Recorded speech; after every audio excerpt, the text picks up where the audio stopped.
Okay, so today we're going to look at creating a map within Google Maps. You should log into your Gmail, and if you go into your Drive, you can actually click New, More, and you'll see an option for Google My Maps. If you don't see that option, just simply type in, just search for Google My Maps, and then it'll link you through your email into this function. Okay, so I am going to click Google My Maps. As the map is waiting to load, this is in an untitled, world map right here. And there are different functions for this. For our project, you are going to get a list of sites. So if I was going to type in Moose Lake, Minnesota, right, it'll pop up and it'll bring you to this. This is your point. You guys are going to be given longitude and latitude coordinates. You'll simply copy and paste that within this function right here, this button. It'll pop up a green mark right there. As per your instructions, you're going to color code certain dig sites a certain color. Okay, that coordinates or correlates, connects to that certain fossil that was found. So if I wanted, let's say a fossil was found in Moose Lake, Minnesota, and I want to add this to my map, I simply click that button. It'll be green once it's new, and I hit add to my map. It is now red. Well, I don't want it to be red. I want it to coordinate. So over here, you will notice your kind of menu for your map. You will see Moose Lake, Minnesota has been added. Okay, we are only going to do one layer. If we wanted to have a map with multiple layers, we could do that and fix that up right here. But our map's only going to have one layer with multiple points. Okay, these points need to be organized, and we're going to do that by color, as well as location title. So you have Moose Lake, Minnesota. To change the color, you click here, and let's say one of my color points needs to be purple. It'll now be purple. Okay, if you want to get very fancy, you can leave your balloon there. If you want to get fancy and you not only want to coordinate your data points by color, but as well as by shape, you can also change that within here.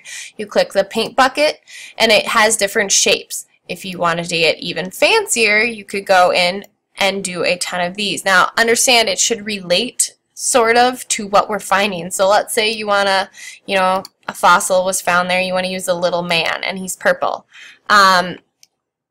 Understand that using these icons, it won't color coordinate, and yours need to be color coordinated. So you could use a purple one to kind of show that that needs to be purple. That's fine. Understand they need to stay in with 4 color groups, your points. Also on here, you will notice that Moose Lake has been popped up.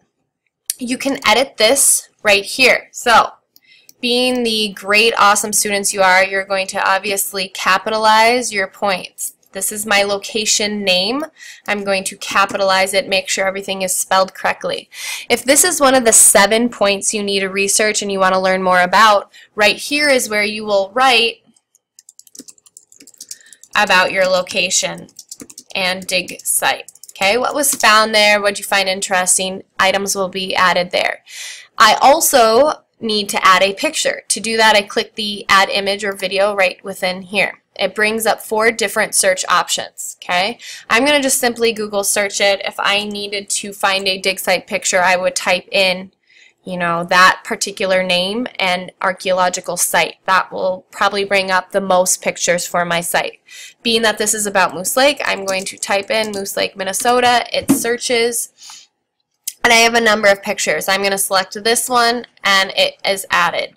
I can also add more if I wish. Click the plus button if I want to add more right then and there. I can write details, more details, and then I simply want to save it. And so now in our map, it will pop up like this.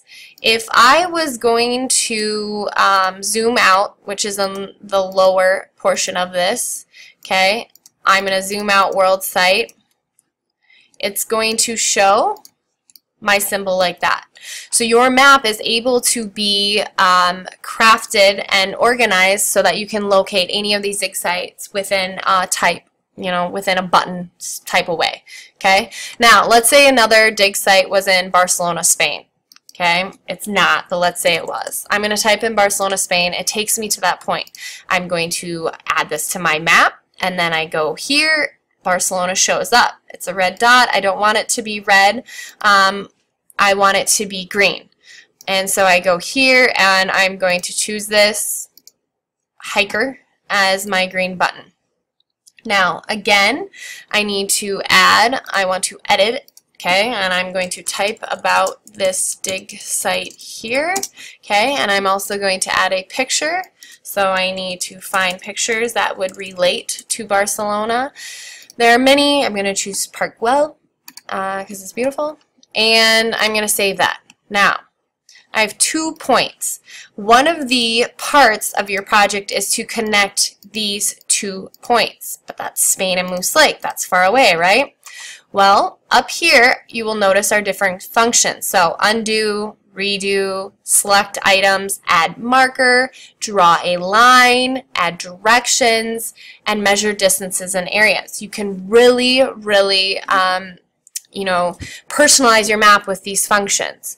I'm going to select measure distance, and I'm going to go with my point from Moose Lake, and I'm going to drag that to my point in Barcelona. Okay, that is a total of 4,443 miles. Each of your points will be connected and measured like this. You want to use the measuring tool. Now, I also want to draw a line, and we are just simply going to add line or shape. We're not driving because clearly early hominids did not do that. We're not biking, and we could walk, but it would create a walking situation that would be challenging in terms of Google. So we're just simply adding line or shape. I'm going to take it from my Moose Lake, and I'm going to stretch it to my point in Barcelona. Now, with this line, it's going to continue going if you don't click it at the end, right on my guy. It's called line 3. I don't want it to be line 3. I am simply labeling the measuring point. Okay, so with this line, I'm going to label it 4,443 miles. Okay, and that is saved. Now I know anytime that, oh, how far away is that? I can click and it'll tell me right here in my menu. Each point will be labeled as so. You can share this map when you are completely finished documenting all of your data points. You're going to share this. Please have a map title, okay, and it's early hominids fossil migration, something like that. It tells you in your directions. You don't need a description, and you will just simply say okay, and then here is how you can edit it, okay, to share it. It's private, only you can access. I don't want that, okay. I need to be one of the people that you share this with, so you're going to hit can view, okay, so that Miss J does not edit your map, and you are going to type my email in, which is rebecca.jackson@isd97.org, okay, and then you will hit send. Doing that shares the map with me, and then I know you are completely done. If you have questions, please don't be afraid to ask. Good luck.